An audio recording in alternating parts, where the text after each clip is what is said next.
एक औरत की अनसुनी दास्तान।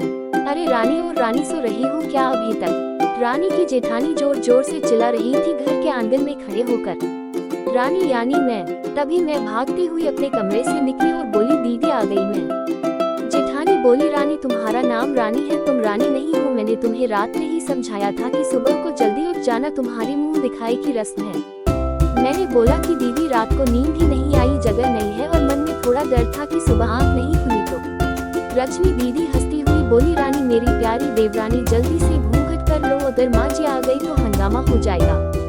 मैंने घूंघट किया ही था तभी माँ जी वहाँ आ गई और कड़कड़ाती आवाज में बोली चलो अब क्या यही गपशप मारती रहोगी तुम दोनों।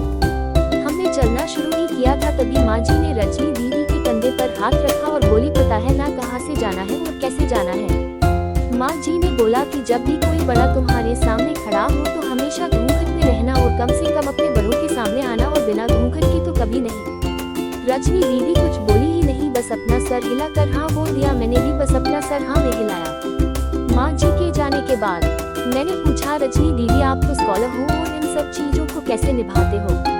रजनी दीदी मुस्कुराए और बोली कि मैं थारे जेठ जी से बहुत प्यार करती हूँ इसलिए अभी तक चुपचाप सब चीजें निभा रही हूँ। मैं कुछ नहीं बोली और चुपचाप रजनी दीदी के साथ घर के बाहर वाले कमरे में जाकर बैठ गई। वहाँ पर एक पड़ोस की आंटी जी बैठी थी। वो बोली कि यह कैसे बहू आई है, ससुर जी सामने खड़े हैं और ये यहाँ बैठी है।